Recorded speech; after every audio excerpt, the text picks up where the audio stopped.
Bom dia a todos. Deixa eu tirar um pouquinho desse retorno aqui. Alô, som. Amém?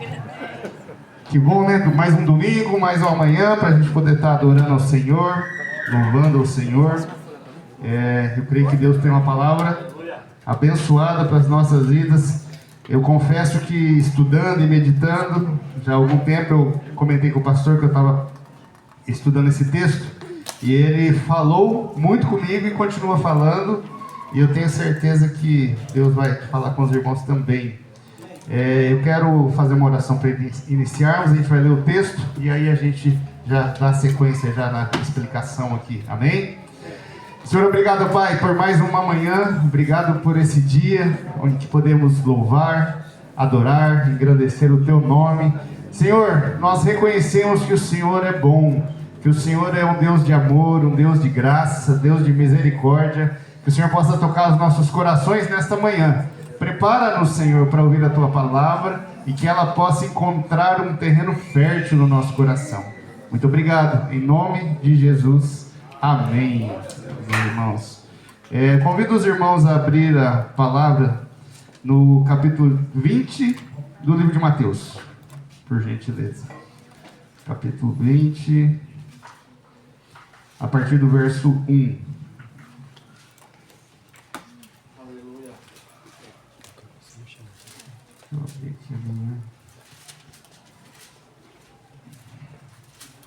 Mateus capítulo 20, verso 1. Vamos ler. A palavra vai dizer o seguinte: porque o reino dos céus é semelhante a um homem, dono de casa, que saiu de madrugada para assalariar trabalhadores para a sua vinha. E tendo ajustado com os trabalhadores a 1 denário por dia, mandou-os para a vinha. Saindo pela 3ª hora, viu na praça outros que estavam desocupados. E disse-lhes: ide vós também para a vinha, e vos darei o que for justo. Eles foram, e tendo saído outra vez pela 6ª e pela 9ª hora, procedeu da mesma forma. E saindo por volta da 11ª hora, encontrou outros que estavam desocupados, e perguntou-lhes: por que estivestes aqui desocupados o dia todo? Responderam-lhe: porque ninguém nos contratou. Então lhes disse: ide também vós para a vinha. Ao cair da tarde, disse o senhor da vinha ao seu administrador: chama os trabalhadores e paga-lhes o salário, começando pelos últimos, indo até os primeiros. Vindo-os da hora 10ª, recebeu cada um deles 1 denário. Ao chegarem os primeiros, pensaram que receberiam mais, porém também estes receberam 1 denário cada. Mas tendo-o recebido, murmuravam contra o dono da casa, dizendo: estes últimos trabalharam apenas 1 hora, contudo os igualastes a nós, que suportamos a fadiga e o calor do dia. Mas o dono, respondendo, disse a um deles: amigo, não te faço injustiça. Não combinastes comigo 1 denário? Toma o que é teu e vai-te, pois quero dar a este último tanto quanto a ti. Porventura não me é lícito fazer o que quero do que é meu? Ou são maus os teus olhos, porque eu sou bom? Assim, os últimos serão primeiros, e os primeiros últimos. Amém? Amém, meus irmãos. O tema dessa palavra de hoje, que Deus colocou no meu coração, é: Deus é bom quando a graça vence o mérito. Amém? Nós temos falado muito aqui sobre essa questão da graça, do amor de Deus, da bondade de Deus. E esse texto aqui, essa parábola dos trabalhadores na vinha, ela poderia muito bem ser chamada também de parábola da graça. A parábola da graça, ela iria exemplificar muito bem o assunto central, né? Qual é o tema central? Podemos ver ali no versículo 16: assim os últimos serão primeiros, e os primeiros últimos. Amém? O que isso tem a ver será com graça. Por que será que a graça é o tema principal aqui nessa manhã? E é isso que nós vamos ver nessa manhã. Jesus, quando ele conta as suas parábolas, ele está ensinando, e muitas das parábolas, foi pregado aqui, algumas delas já, e muitas das parábolas são direcionadas aos fariseus. O pastor pregou esses tempos atrás sobre a parábola do filho pródigo, né? E é uma parábola que ali no contexto que ele explicou, o alvo principal eram os fariseus, que estavam ali bravos com Jesus, né? Essa parábola é diferente. Ela também pode atingir aquele que não conhece ainda Deus, aquele que ainda não teve uma experiência com o Senhor, mas ela tem um objetivo aqui diferente. Essa parábola aqui o Jesus conta para tocar principalmente no coração dos discípulos e também nos nossos corações. Se nós compreendermos a palavra, o que ele fala aqui, nós vamos entender o que estava passando na mente dos discípulos e o que passa muitas vezes nas nossas mentes. Amém? Eu quero começar explicando por que Jesus contou essa parábola, para que a gente possa entender, porque às vezes se a gente lê só a parábola, nós vamos tentar procurar elementos na parábola. O Senhor é Deus, os trabalhadores, né, são nós, o denário. A gente vai ficar talvez ali meio confuso. Se nós entendermos o contexto, por que Jesus contou a parábola dos trabalhadores na vinha, nós vamos entender que o foco dele era o coração dos discípulos. Porque os discípulos, eles já estavam começando a se perder no ministério. Eles estavam seguindo Jesus, mas em algum ponto eles começaram a talvez esquecer quem eles eram quando eles foram chamados e começar a pensar em quem eles deveriam ser. E aí Deus vem e corrige, né? Então, se a gente for lembrar, né, o contexto ali do chamado desses discípulos, a gente vai entender que o Evangelho, ele não começa com pessoas buscando Deus.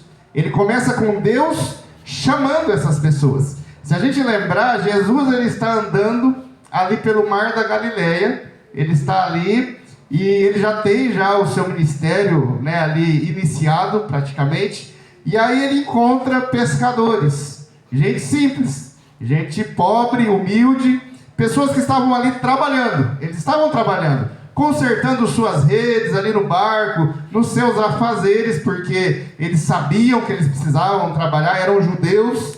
E aí Jesus chama essas pessoas, ele se encontra com essas pessoas, né, homens calejados, já estavam acostumados ali, né, com o vento, o sal, as dificuldades da vida. E ele fala para eles: vinde após mim, e eu vos farei pescadores de homens. O pastor falou isso esses dias aqui, se vocês se lembram, ele leu esse texto: eu vos farei pescadores de homens.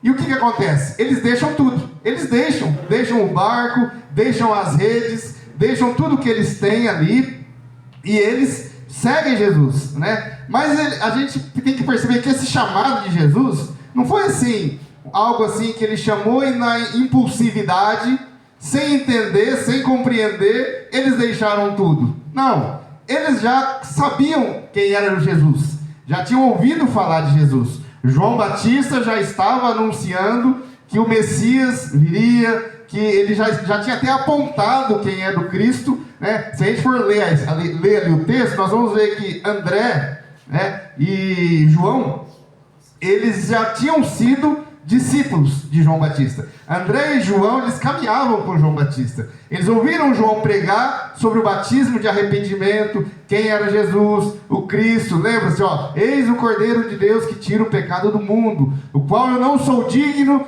de desatar-lhe as sandálias. Então, já existia um conhecimento ali de Jesus, né? E aí, eles recebem esse chamado, então o Espírito Santo já vai, toca no coração e eles compreendem. Esse é aquele que João tinha avisado. E eles já tinham uma expectativa, né, messiânica, porque o Velho Testamento sempre falou do Messias que viria. Talvez eles não compreendessem exatamente o papel do Messias, mas eles aguardavam o Messias. Aguardava alguém que viria para restaurar, né, a glória, restaurar ali talvez a política de Israel. Então eles já tinham assim, essa expectativa, algo grande vai acontecer. né? Algo grande está para acontecer, e talvez seja realmente ele, então nós vamos seguir. E eles deixam tudo e começam a seguir. E quando eles começam, né, a ouvir Jesus falando, o que eles percebem? Eles percebem que Jesus não estava oferecendo poder para eles, né? Jesus, ele oferecia sentido para a vida, né? Eles não tinham, eram pobres, eram rejeitados talvez, não podiam participar das sinagogas, né? De repente, por conta da sua condição. A gente tem que entender que lá assim, a lei, a pregação era algo restrito aos fariseus, né? Aos mestres da lei. E aí eles começam a ouvir Jesus falar e eles percebem isso, né? Que não tem poder, ele oferece sentido. Ele não prometia riquezas, ele prometia o quê? Um propósito para a vida deles. Ele não chamava apenas para seguir, mas ele queria que eles descobrissem quem eles eram nele, em Cristo. Esse era o chamado de Jesus. Eu quero que vocês saibam quem vocês são em mim, né? É isso que vocês precisam conhecer. E eles deixam as redes, eles deixam tudo para trás e eles começam, né, a seguir a Jesus. Eles pensam assim, olha, nós não sabemos para onde nós vamos, porque esse cara é pobre também, ele era um carpinteiro, mas algo no coração deles desperta. Não sei para onde ele vai, mas eu sei quem ele é. É como um filho pequeno, né? Eu sei que, por exemplo, o pastor vai viajar hoje e a Elô, na hora que ele entrar no carro, ela não precisa saber para onde ela vai. Mas ela já descansa porque ela sabe quem é o pai dela. Ela sabe para onde o pai dela vai levá-la, é para um lugar seguro. E é esse o pensamento que eles tinham quando eles começam a caminhar com Jesus. Por quê? Porque eles reconhecem a voz. Eles reconhecem aquele sussurro do Espírito Santo. E eles seguem, eles vão, né? Só que, com o tempo, esses discípulos eles começaram a ver Jesus fazer os milagres. Curas espetaculares. Quantas coisas ele pregava, milagres, né, que eram inexplicáveis, né? Ele começa a revelar que o reino de Deus, ele não se constrói com força, com espada, né? Mas ele se constrói com humildade.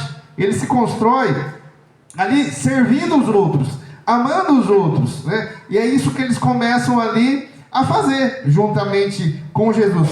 Mas, se a gente for perceber, eles já estavam caminhando com Jesus, mas o coração deles ainda estava confuso. Ainda não estava muito claro para eles o que estava acontecendo. Eles até criam em Jesus, mas eles ainda pensavam como o judeu, né? Ele ainda pensava como seguir a Jesus como uma forma de recompensa. Eles não tinham compreendido que seguir a Cristo não tinha nada a ver com recompensa. Eles não tinham compreendido que era simplesmente entrega. Simplesmente se humilhar, entregar, servir. Eles não tinham ainda conseguido compreender isso. A motivação deles, eles até estavam seguindo, estavam ouvindo, eles estavam fazendo tudo que Jesus mandava eles fazerem, mas ainda com uma motivação humana. A motivação deles ainda não era o amor. A motivação deles ainda não era servir simplesmente por quem Jesus era. Mas eles ainda lá no fundo achavam que tinha alguma coisa ali que faria ainda algum sentido para eles. E foi aí que Jesus, percebendo isso, ele testa o coração dos discípulos. A gente precisa entender que os encontros que Jesus tem não são por acaso. Todos têm um propósito específico. Em meio a esse contexto, os discípulos seguindo, mas ele percebe que eles ainda estão ali confusos, não entenderam completamente o chamado, qual é. E aí, o que acontece? Ele vai e marca um encontro com quem? Com o jovem rico. Esse jovem rico, ele chega correndo para Cristo. Ele vem correndo, se aproxima apressado. Ele é religioso, ele é respeitável, é admirado por todos. E o que ele fala para Jesus? Bom mestre, que farei eu de bom para herdar a vida eterna? Interessante, porque já existia esse conceito, né? Essa expectativa da vida eterna. Já tinha, talvez ali não muito bem organizado, sistematizado, mas eles já tinham essa ideia, porque o Velho Testamento falava disso, de uma eternidade. E esse jovem, a gente percebe que ele quer ser salvo. Ele quer a salvação. E ele sabe, ele compreende pelos milagres e por tudo que está acontecendo. Talvez ele até vê, Jesus, esse Jesus aqui é ele. É com ele que eu tenho que conversar. É Ele que vai me salvar. E ele chega e pergunta: o que eu preciso fazer de bom para ser salvo, né? Só que ele não quer perder a salvação. Ele quer ser salvo. Só que ele quer conquistá-la. Ele quer comprar. Ele quer merecer, né? Então ele pergunta: o que eu tenho que fazer de bom, né? O que precisa? E muitas vezes nós também, talvez, tivemos essa experiência. O que será que eu preciso fazer? Hoje, talvez, o que eu preciso fazer? O que eu preciso fazer? Né? É uma preocupação que todos nós temos, né? Mas Jesus olha para ele, aquele olhar, né, do Senhor, e ele toca na raiz do problema daquele jovem rico. Perceba que ele está tratando com o jovem rico. Os discípulos estão ali em volta ouvindo, mas o foco dele era ali, os discípulos. Não era o jovem rico, nós vamos perceber isso. Tem, logicamente, um ensino para o jovem rico, mas principalmente para os seus discípulos. Porque ele diz assim: vai, vende tudo o que tens, dá aos pobres, vem e me segue. Né? Vende tudo o que você tem. Né? Abra a mão de tudo e vem e me segue. Mas o jovem se retira, a gente sabe, triste. Né? Por quê? Porque ele era muito rico. Ele tinha muitas riquezas, possuía muita coisa. Então assim, ele queria seguir a Jesus, mas ele não queria o quê? Depender. Por quê? Porque a dependência, muitas vezes, ela vai gerar em nós um sentido de não ter controle, de não estar no controle. E nós gostamos, não é verdade? A gente gosta de estar no controle das situações, né? A gente tem isso dentro de nós. E esse jovem, ele queria a vida eterna, mas ele não queria abrir mão do próprio coração. Talvez ele queria a vida eterna e ele queria falar para Jesus: é o seguinte, se o Senhor me escolher, se o Senhor deixar eu caminhar com o Senhor, se o Senhor me salvar, não vai precisar fazer milagre de pão multiplicar, porque eu vou comprar uma padaria, porque eu sou rico. Então, resolvi um problema do Senhor. Outra coisa, o Senhor não precisa se preocupar com onde nós vamos passar a noite. Não precisa mais dormir no templo. A gente vai ficar nos melhores hotéis. E por aí vai, né? Ele não entende que, né, na mente dele, a riqueza dele ia assim comover Jesus. Mas daí Jesus fala: vai, vende tudo. Não preciso de nada disso. Mas vem e me segue. E ele já cumpria mandamentos, né? Fazia todas as coisas que a lei permitia, mas ele fazia essas coisas confiando nele. Ele era bom, ele fazia, ele lia, ele ia no templo. O esforço dele é tudo que simbolizava, né, na vida dele a possibilidade de ser salvo. Ele era obediente, né? Mas ele não era rendido, né, ao Senhor. Ele não tinha esse compreendido que ele precisava abrir mão, que ele precisava se render inteiramente. Veja, ele era obediente, obedecia a lei, mas o coração dele não estava realmente em Jesus. E os discípulos não eram diferentes. Jesus percebeu isso. Eles estão me seguindo, eles estão me ouvindo, mas o coração deles ainda não está totalmente na minha pessoa, em quem eu sou. Eles ainda estão esperando alguma coisa que eu possa dar em troca. Eles ainda estão querendo algo, querendo barganhar, e Jesus percebia que isso estava no coração desses discípulos. E aí, quando ele fala, né, que esse jovem, né, saiu triste, esse jovem não vai conseguir ser salvo, porque é uma coisa para ele demasiadamente difícil, os discípulos ficam assustados, eles se espantam, né?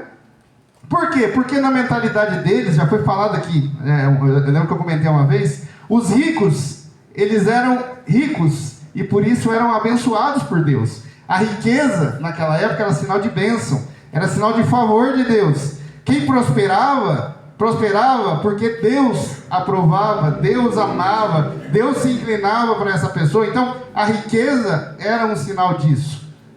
Hoje não é muito diferente. Muitas igrejas pregam isso. Você quer ser rico?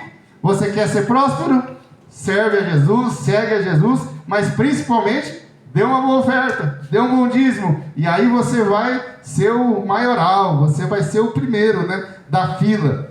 Mas eles ficam daí espantados. Por quê? Porque Jesus fala, né, para eles na sequência: é mais fácil passar um camelo, né, pelo fundo de uma agulha do que entrar um rico nos reinos dos céus. Então eles pensam: poxa vida, se o rico não vai entrar, né? E aí? Então nós estamos lascados, porque a única coisa que a gente tinha era um barco velho, rede velha. Se o rico, que é o abençoado, que é o que todo mundo fala que não entra, quem dirá nós, né? O que vai acontecer com a gente? Aí eles se olham ali confusos, espantados, começam a discutir, né? O texto vai falar que eles ficaram grandemente maravilhados, mas o maravilhado aqui, eu não gosto muito, tá? Mas eu fui pesquisar. No grego é uma palavra que eles pronunciam ekplesso no grego. E ela significa um maravilhado não de alegria, mas de espanto, de medo, de confusão. Tipo, mas isso não faz o menor sentido. Mas que loucura é essa? Que o rico não pode entrar, né? Então, assim, eles ficaram com medo, eles ficaram preocupados, né? Então, assim, aquilo que eles pensavam que era o sistema teológico deles, desmorona. Eles perdem, assim, o chão em relação a isso. O que eles pensavam que era justiça, mérito e salvação, acabou. Jesus destruiu, né? Jesus tocou, assim, também no fundo do coração deles. Aí qual que foi o pensamento deles? Se o homem mais abençoado não entra, né, quem poderá então ser salvo? E eles chegam a dizer, né? É uma pergunta curiosa, né? Eles até estavam ali meio desesperados ali, assustados. Por quê? Porque pela primeira vez eles conseguiram compreender que o reino de Deus, ele não se conquista. O que eu posso fazer de bom para ser salvo? Você nada. Você não pode fazer nada, né? E aí eles entendem pela primeira vez: não tem como eu conquistar, não tem como eu, né, conseguir com o meu esforço, né? Mas o reino de Deus é algo que eu recebo, é algo que vem de Deus, é algo que vem do Senhor. E nós temos ouvido, pregado, temos cantado, nós cantamos isso aqui, né? Atrai o meu coração, Senhor, atrai o meu coração, porque se o Senhor não atrair o meu coração, eu não vou. Se o Senhor não atrair o meu coração, eu não entendo, eu não consigo te amar. A gente não canta isso aqui? Várias músicas, né? Que nós precisamos desse toque. E os discípulos entendem isso. Então agora não é por mérito, agora é algo que vem assim do Senhor, que vem de Deus. Então ele tinha destruído esse sistema, eles estavam ali amedrontados e tudo mais. E aí, quem é aquele que vai se posicionar? Quem é aquele que vai, peraí, deixa que agora eu vou resolver o problema. Aí chega Pedro, né? No instante que Pedro fala, aí a gente começa a chegar próximo da parábola dos trabalhadores na vinha. Porque Pedro, ele vai dizer para Jesus aquilo que talvez todos aqui gostariam de dizer. Ou talvez aquilo que alguns de nós já disseram, né? E é o que Pedro fala: Senhor, nós deixamos tudo e te seguimos. O jovem rico não quis abandonar, então ele perdeu. Mas nós abandonamos tudo para te seguir. E aí? O que eu vou ganhar agora? O que o Senhor vai me dar? Né? Eu quero saber. Porque eu deixei tudo. Eu deixei minha família, eu deixei o meu trabalho, eu deixei a vida que eu tinha para te seguir. E o que o Senhor vai me dar? Basicamente essa é a pergunta de Pedro. E talvez é a nossa pergunta. Nossa, eu ajudei, eu fiz, eu servi, eu não falto no culto, o que será que eu vou receber? Né? Qual será o prêmio que Deus vai me dar? Será que algum dia você já pensou nisso? Né? O que será que eu vou ganhar por todo o meu esforço no reino dos céus? E aí, eles começam a olhar para o Senhor, né? Eles começam a caminhar com Jesus e eles percebem que eles se esquecem de onde eles saíram. E eles já começam a pensar que eles merecem alguma coisa. Eu preciso de alguma coisa. Jesus precisa me dar algo. Por quê? Porque o meu esforço é muito grande. Então, você percebe que eles começam a pensar, aqueles que estavam seguindo Jesus, igual o jovem rico, de certa forma. Porque o jovem rico não quis abrir mão. mas eles agora queriam algo. Ele não quis abrir mão para seguir. Agora ele não quis abrir mão para seguir, eu estou seguindo, então eu preciso de alguma coisa para poder compensar, porque o cara não quis abandonar. Então, assim, o que eu fiz é muito bom, né? A minha decisão foi a melhor decisão de todas. E aí que vem a parábola dos trabalhadores na vinha. E aí Jesus, né, depois do encontro com o jovem, depois de tudo, aquela conversa, tudo aquilo que eles tinham falado, aí Jesus vai mostrar para eles que o reino de Deus, né, até a recompensa, até aquilo que talvez nós chamamos hoje de galardão, até isso é graça, até isso é de graça. Por quê? Porque nós sabemos que todas as coisas são feitas pelo Senhor. Não há nada fora, né, da vontade dele, né? Então, Jesus vai e conta essa parábola. A parábola dos trabalhadores na vinha. Então, nós lemos aqui a palavra, vai dizer que o reino dos céus é semelhante a um dono de casa que saiu de madrugada para encontrar trabalhadores. Então, entende que agora o foco é os discípulos. Agora ele vai explicar tudo isso que ele mostrou com a conversa com o jovem rico. Ele vai mostrar na prática com a parábola dos trabalhadores na vinha, porque eles ainda estavam confusos. Tanto é que na sequência eles ainda estão ali ainda discutindo quem é o melhor, quem vai sentar mais perto, quem vai estar onde, né? Mas aqui Jesus começa a desconstruir tudo isso e mostrar, né, a realidade. O dono sai, você vê, como a gente falou no começo, o dono sai. Ninguém vai procurar emprego, ninguém bate na porta lá do Senhor, ele sai, ele vai atrás, né? Ele mesmo, né? Ele não manda ninguém, né, ir procurar, ele não manda ninguém, ele vai por quê? Porque a graça é do que fala esse texto, é algo pessoal. A graça é algo que é uma iniciativa de Deus, não é nossa. A graça é a iniciativa do Senhor, é Ele que vem até nós, é Ele que nos chama, é Ele que coloca em nós a fé para crer, porque nós sabemos que sem a fé nós não conseguimos crer, e é isso que esse homem faz, ele sai e ele vai atrás desses trabalhadores, né? Aqui a gente consegue lembrar de Romanos 3,11, né? Que ele fala o que, Romanos 3,11?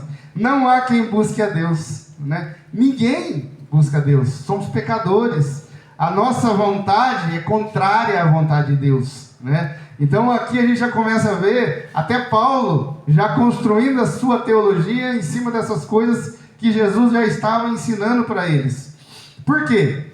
Porque é Deus que busca o homem, é Deus quem procura, né? Aliás, ele nem procura, né? Ele vai e esse eu quero, né? Jesus, quando ele chama, vinde, siga-me e eu farei de vós pescadores de homens. Você sabe do que eu me lembro? Eu me lembro de Deus, quando ele fala assim, lá no comecinho da Bíblia, haja luz.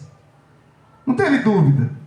Ele não teve que falar, haja luz. Mas será que a luz vai querer aparecer? Será que o sol vai brilhar quando ele disse haja os luzeiros, o firmamento? Não. Quando ele disse haja luz, aconteceu.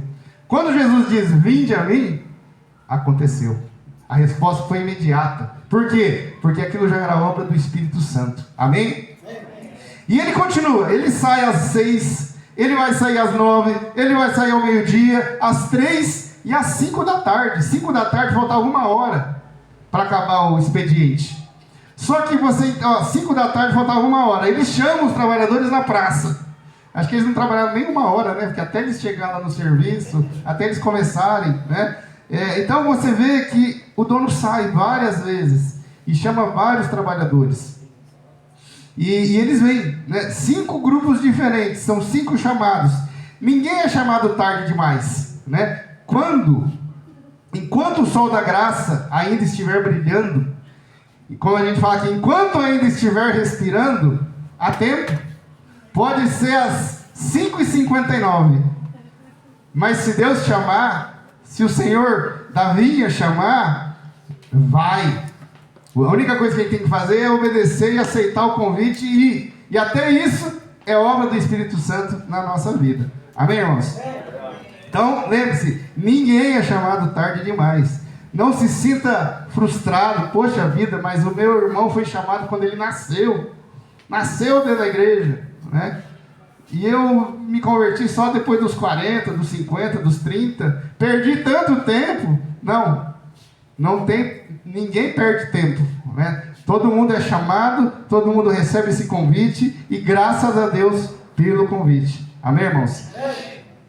Ao cair da tarde, o dono manda pagar os trabalhadores. Acabou o expediente, todo mundo trabalhou, aí manda pagar. E aí, lembra lá do versículo último, né, que eu citei, que é assim o coração. Os últimos serão os primeiros serão os últimos.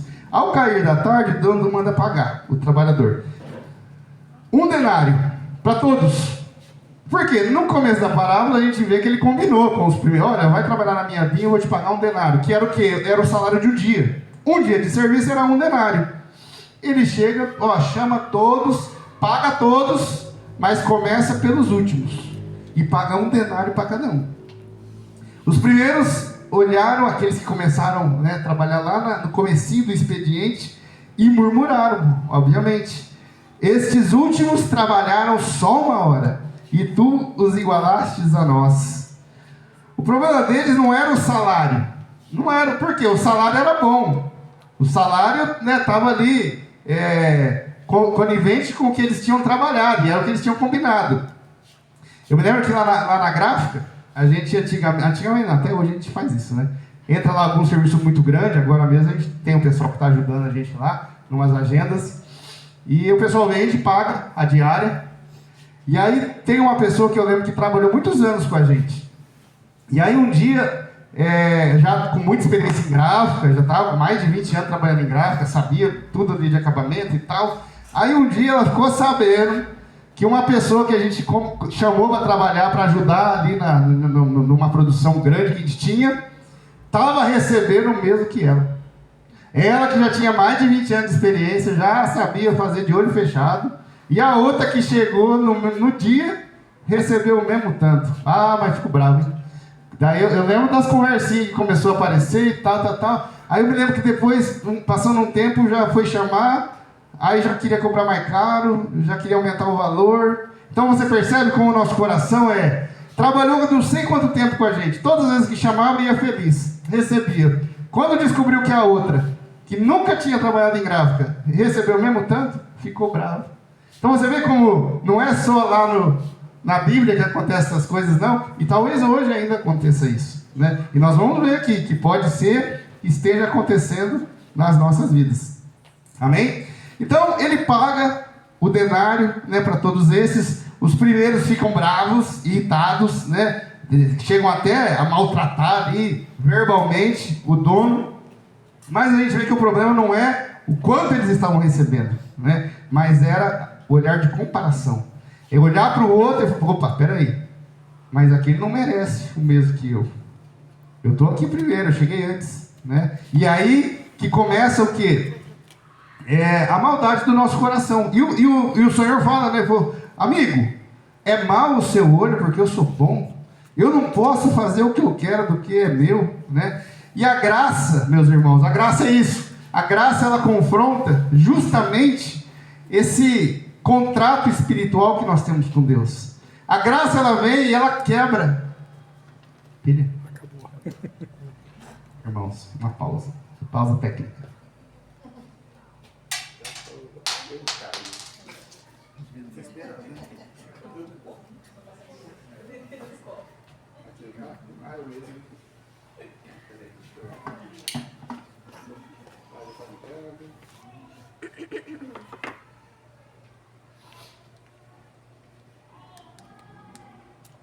Amém? Certo? Então vamos lá. Então, o que acontece? A graça, ela confronta esse contrato espiritual, Ela vai humilhar o coração. Quando a gente entende, ela humilha o coração de quem quer negociar. Porque ela derruba, ela quebra todas as nossas defesas, tudo aquilo, os argumentos. A graça, ela acaba com tudo. E o maior pecado religioso que nós podemos cometer, nesse sentido, é o olhar de direito. Eu tenho direito. Ou de comparação. Eu mereço mais que ele não merece o mesmo que eu. Isso é algo assim terrível que acontece nas nossas vidas. Porque às vezes inconscientemente nós pensamos isso. A gente pode dizer que não.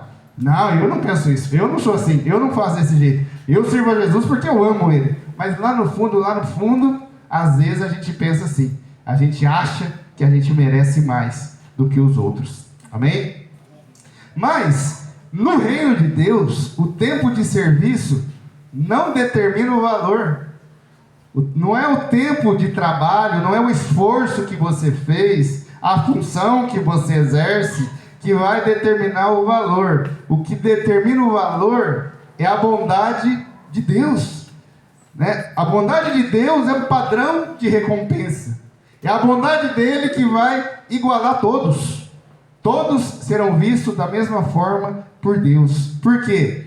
Porque Deus, Ele recompensa de acordo com o seu coração, de acordo com o seu amor. E o coração e o amor de Deus é igual para todos.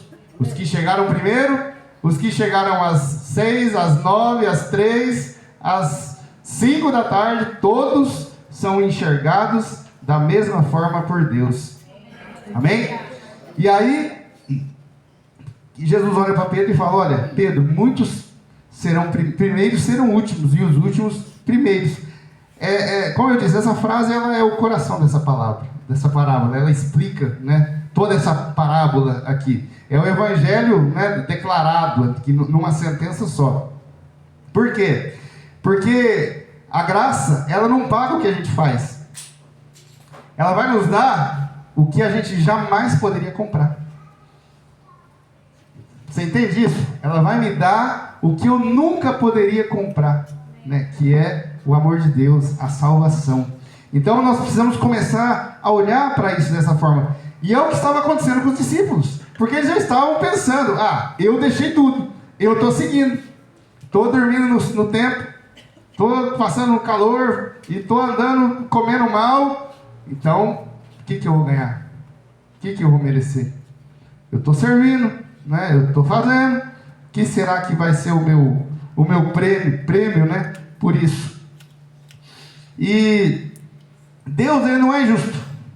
Ele é soberanamente bom. Ele é bom. Deus é bom o tempo todo, né? Só que a bondade dele, ela vai constranger.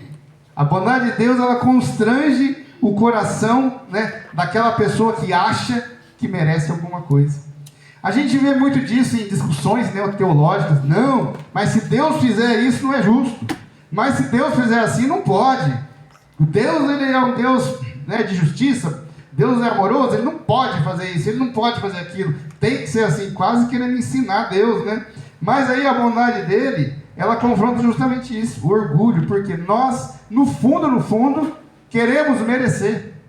Nós queremos merecer. Parece que o que não tem valor, parece que não faz sentido para nós.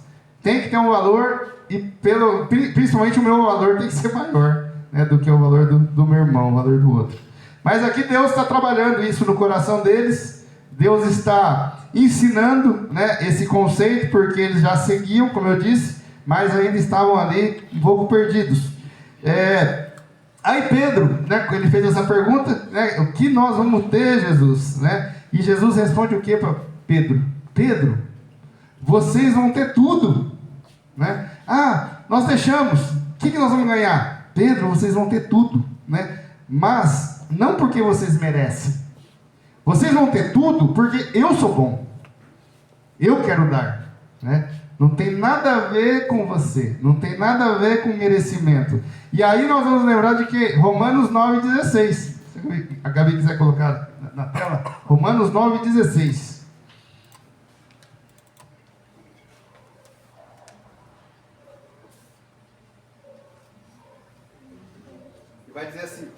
Vai dizer: assim pois, não depende de quem quer ou de quem corre, mas de usar Deus a sua misericórdia. Tá vendo, irmãos? Não depende de nós, né? Mas o que eu vou ganhar? Não depende de você. Depende da minha bondade, depende do meu amor, depende de aquilo que eu sou.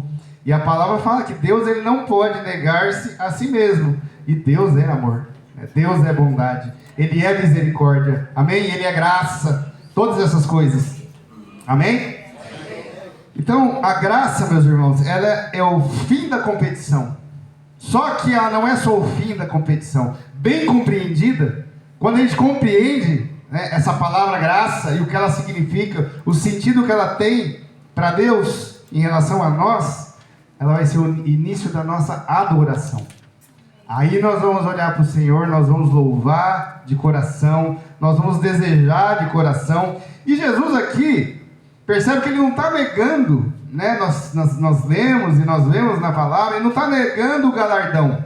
Ele não está negando que tem algo diferente. Ele simplesmente redefine. Ele muda o jeito de olharmos para o galardão. Quando nós entendemos que a graça é de Deus, a graça é para aqueles que não merecem, né? E Jesus começa a mudar, né? No mundo, recompensa é salário, é dinheiro, é valor, né? No reino, recompensa, galardão, é intimidade, né? É proximidade, é comunhão. O denário da parábola é a salvação, igual para todos, não tem diferença. A salvação para mim, para o Miguel, para o Juan, para o pastor, qualquer um, a salvação é igual para todos. Esse é o que significa esse denário aqui dessa parábola, né? Mas o galardão, ele sim pode ser diferente, mas o galardão, ele é a intensidade da alegria que eu terei no céu, né?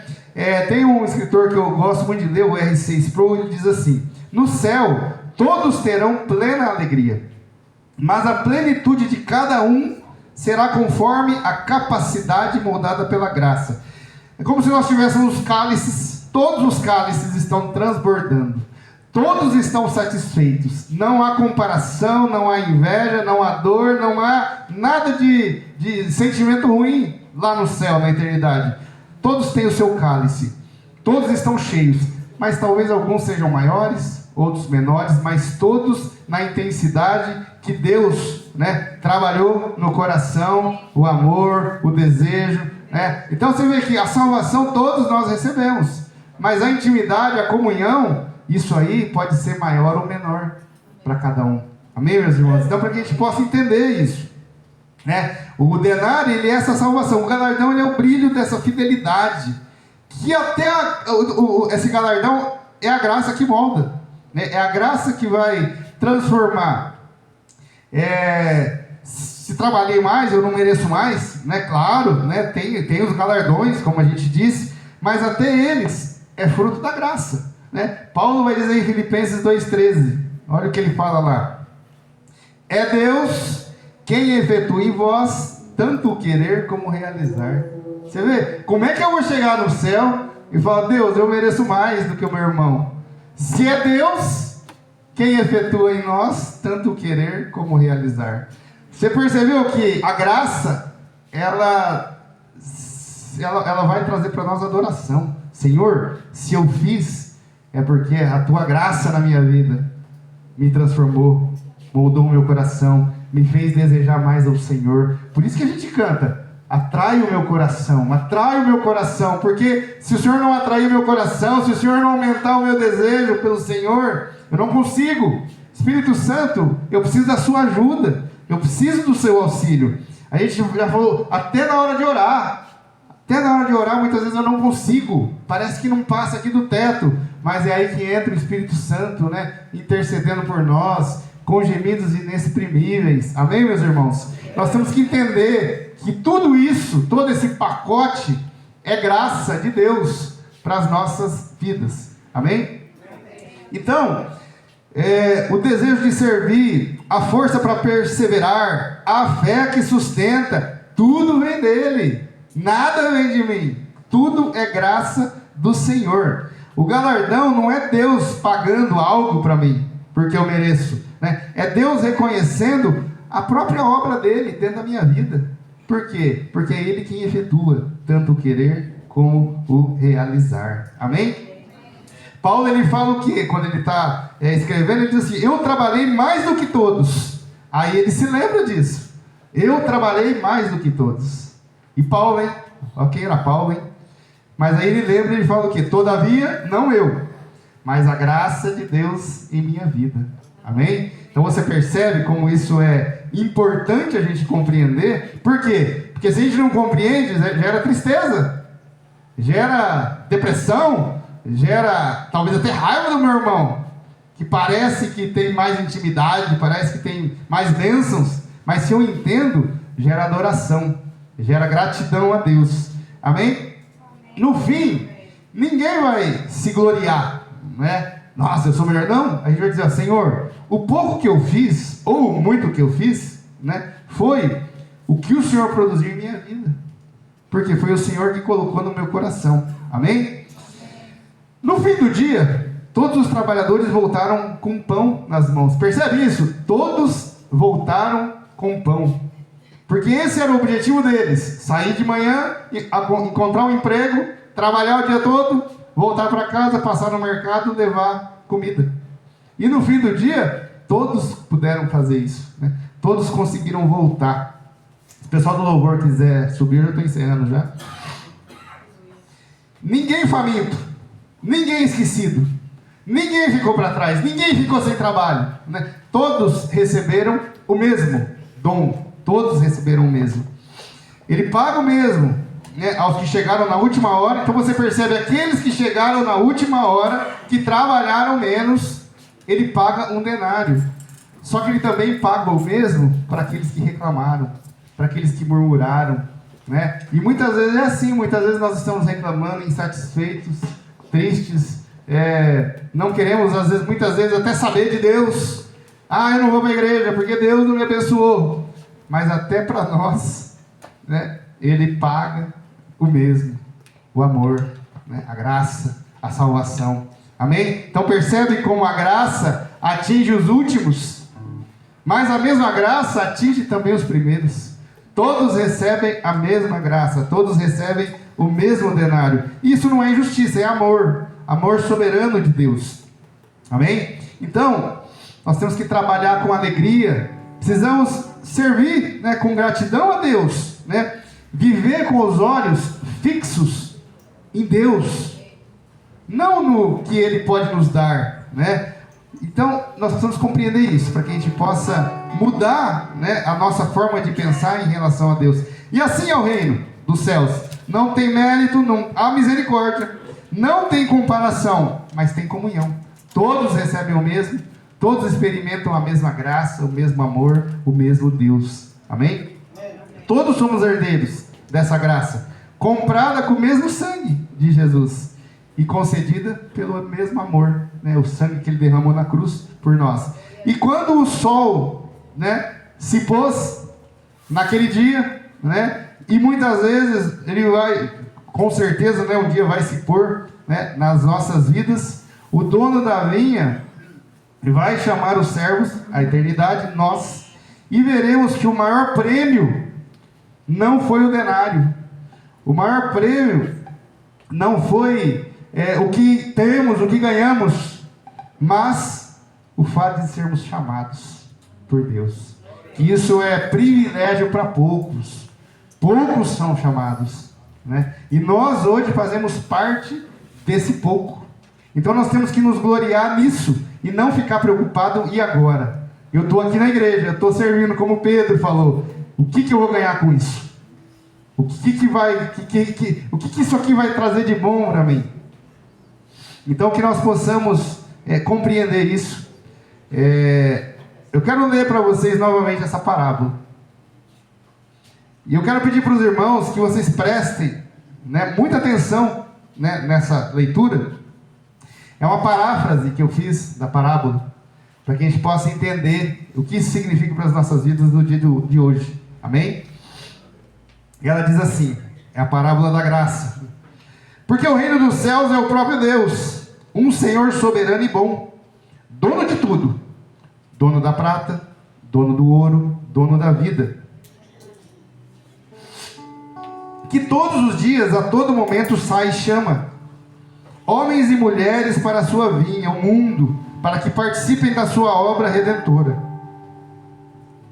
E tendo-lhes oferecido a salvação como dom gratuito, enviou-os a testemunhar do seu amor e a servir na sua seara.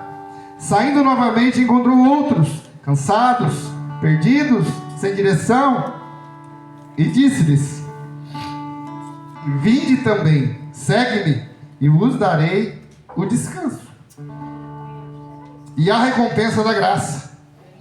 E eles foram, confiando na promessa do Senhor. Mais tarde, ao longo do dia, ele voltou a chamar outros, na juventude, na maturidade e até na velhice, dizendo: enquanto há tempo, creia, entrai e participai do meu reino.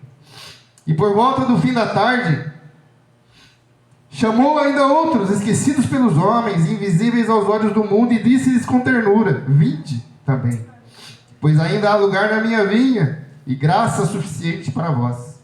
E eles responderam: Senhor, ninguém jamais nos havia chamado. E ele disse: pois eu vos chamo agora, entrai e participai da alegria do vosso Senhor.